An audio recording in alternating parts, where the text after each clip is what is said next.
Hi guys, welcome back to yet another episode of the PS2 Collector. And guess what people, we are 25 episodes in, and with 200 plus games into the collection, we are making a dent day by day.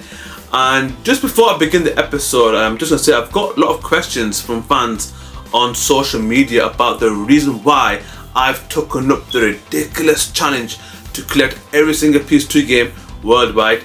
And yeah, I'm gonna address that right now. And the reason why I've done that is because I'm a huge fan of the PS2 console. For me, the PS2 console is the greatest gaming system of all time, without a shadow of a doubt. If you disagree, leave in the comments below, because I would love to argue that all day. And the amount of great games that came out for the PS2 can't be understated. And I want to share with you guys about the games that, unfortunately, due to region differences, that we never got to see and never got to play. And there's some games that did come out, very limited release, that were hidden gems that we never even seen or heard of before, but were completely hidden gems. And I want to share all those games with you guys, games to get and games to definitely avoid in your collection. And yeah, so I thought I'd address that before I start this episode. And guess what people, and on this episode today, I picked up yet another 5 games, and that is including a Japanese exclusive, and that is something that you will never want to miss. Stay tuned.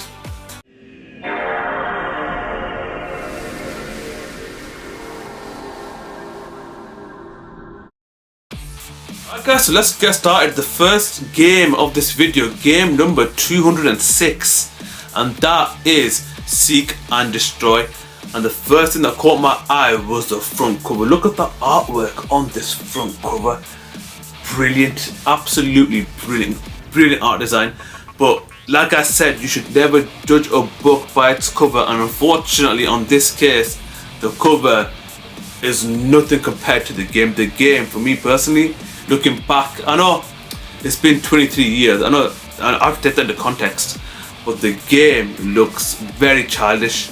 It's got like toy tanks, which I'm thinking you've put a full designed, patriotic tank. I was expecting this game to have a very darker tone, but I was really caught back about how kiddie it was.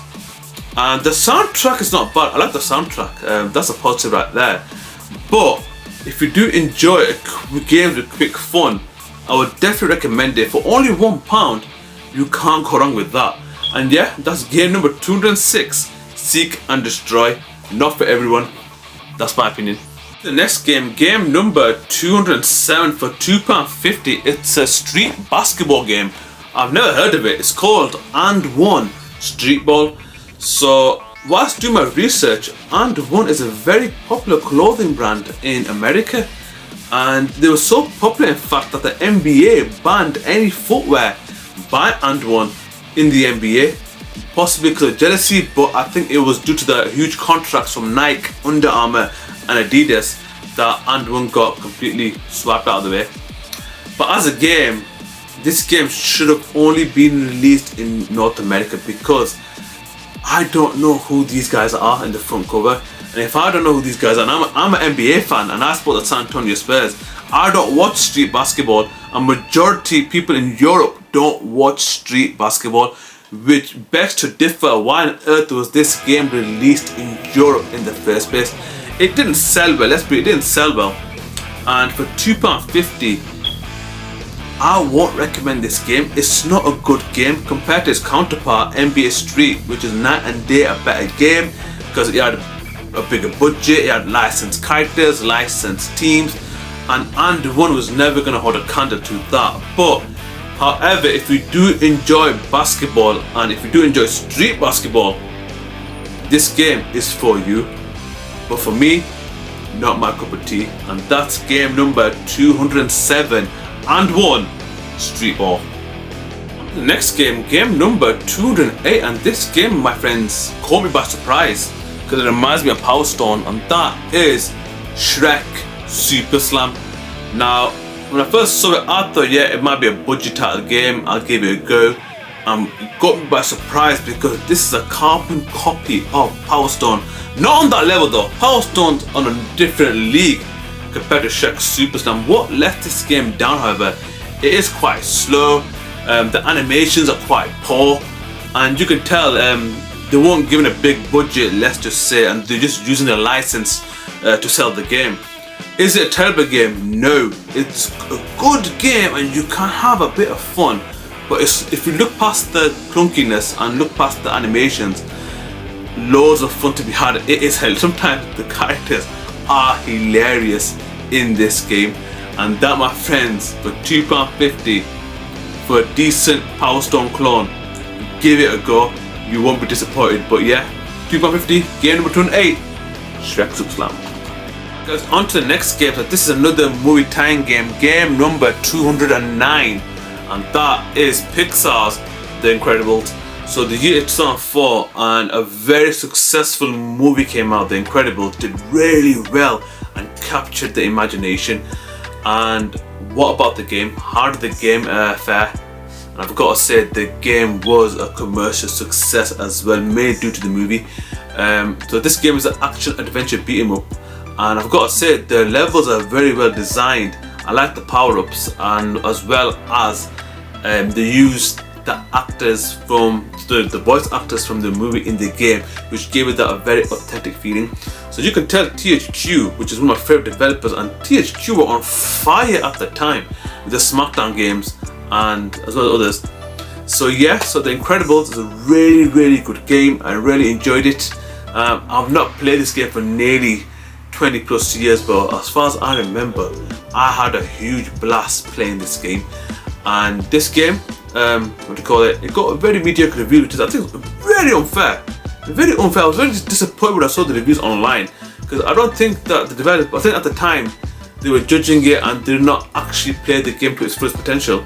And yeah, I was very surprised about that. And for only £2 though, £2 for a very decent action adventure beat 'em up, you can't go wrong. If you do enjoy The Incredibles, give it a go.